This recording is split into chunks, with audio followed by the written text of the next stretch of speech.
I'm just wondering, what about your circle of friends in Sabah?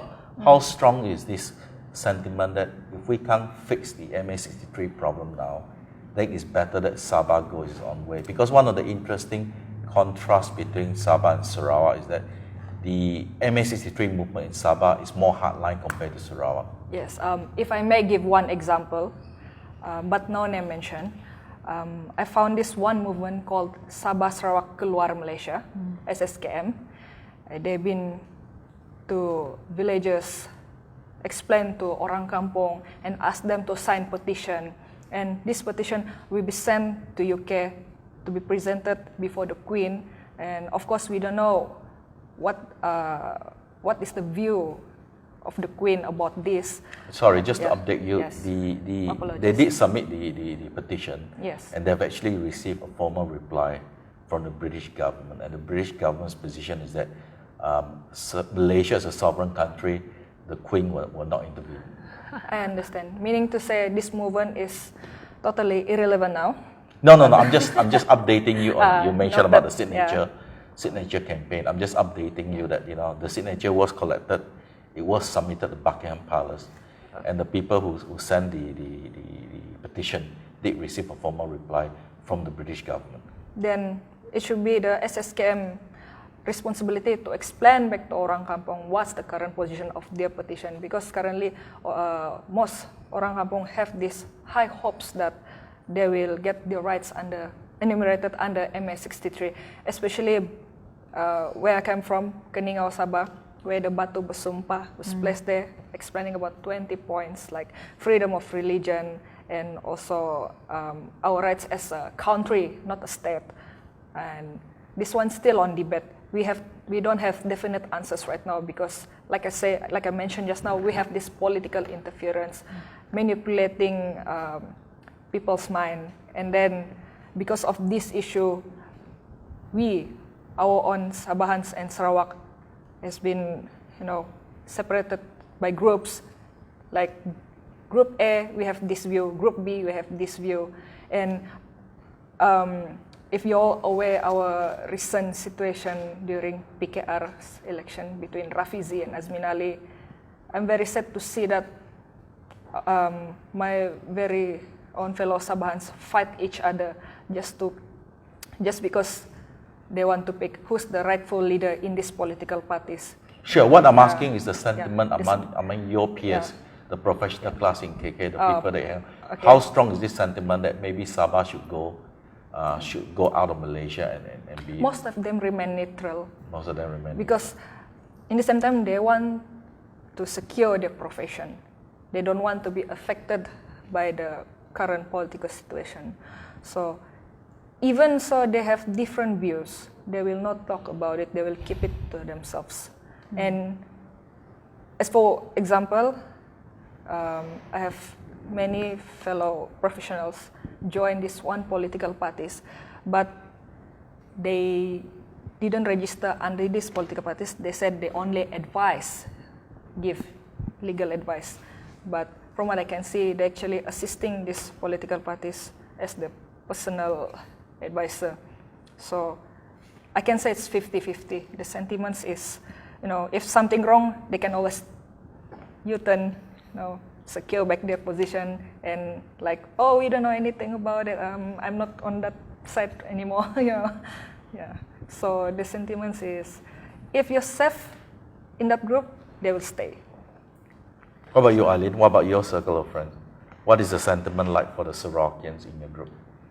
I think I reiterate, we are definitely, as Carol mentioned, as long as what was accorded to us under MA63 is fulfilled, I think we'll definitely be okay with staying. Moreover, it's not that easy to be a country on your own, and there are things like, as you mentioned, economy, and you have like legislation and even defense right now. I do believe we are stronger together, and it's not something that's so simple to explore right now, because I don't believe we have the capability or enough capability or resources right now to actually be on our own. And the landscape now is different, and it's getting tougher to survive on your own. And more often than not, countries end up forming alliances with other countries, even for economic reasons or defense purposes.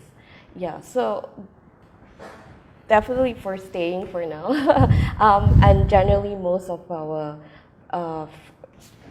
my circle of friends, we are quite neutral when it comes to this. Yep. What about you, Vila? You've done extensive work among the orang biasa in Sabah. What do they think? I first need to clarify that when it comes to my peers or my friends of my age group, a lot of the emotions that they feel in reference to Kuala Lumpur is it veers between insecurity and anger, I'd say. I think that seesaw of emotions are there. Leading up to GE14, a lot of the conversation was sort of tagged with hashtag autonomy. You know, the use of the word autonomy was really sort of like used everywhere. Everybody used the word, let's be autonomous, let's be autonomy.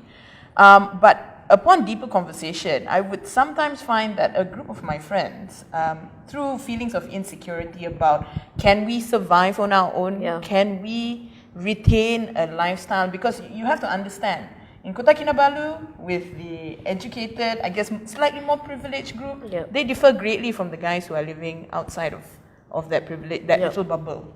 So for them, it's always about anger because they can't do what they would like to do, and sort of have the sort of financial benefits in Kota Kinabalu, what they do in Kuala Lumpur. So for that reason, they're still governed by having that life over at the peninsula. But when they speak about autonomy, it really sounds like autonomy is a sort of it's a blanket, or should I say, autonomy is code for independence occasionally. Sometimes some of the terms or some of the ideas that come with GE14 autonomy sounds like independence. I would say that independence or secession is a fantasy. It's a real legitimate fantasy. The only problem is in wanting to go there means that you'll have to face all these insecurities that you couldn't deal with. Can Sabah and Sarawak convince, for example, Brunei and Kalimantan to come along for the ride? Can Sabah, if they do not join Sarawak in this big fantasy, can they survive on their own? Do they not only? It's not just about natural resources. Are young people at this moment capable of structuring a new world in Sabah or in Sarawak to really sort of rival that of Kuala Lumpur or Penang, for that matter, or Johor Bahru? Essentially, it's that fear that you can't live up. But does that fantasy exist? It's certainly there. I would say, I go that extent to say, when they use the term autonomy, it sometimes sounds like independence. It sounds good, but that's it. It sounds good. And people like fantasies. Fantasies are generally sometimes what drives people, what motivates people. But whether it can become a reality or not, it's really something else. There are too many variables, the unknown that we have to skip through or to be able to even overcome those insecurities, as you mentioned earlier. But I think implementing the MA63, whether the original document or a revised, updated version, I feel that that's sort of a litmus test to see the extent in which it can go. Because suddenly, if your Sabah and Sarawak MPs can stand up to a new power at play, if you suddenly can make everybody back home happy, if the MPs truly represent the needs of the people of Sabah and Sarawak, then I think it is it's a possible litmus test. I think getting that the MA63 on track can lead to two very real possibilities. A very happy Sabah and Sarawak in relation to Peninsular Malaysia, or a very happy Sabah and Sarawak that says, I think we got it. We've got our own 2 feet. We can take a walk now. And I think essentially that's where it's headed. I believe that when we vote in the general elections, the problem is a lot of the people we vote for remain politicians. They don't become statesmen. And for that reason, I think that change needs to happen. Can your MPs represent your needs?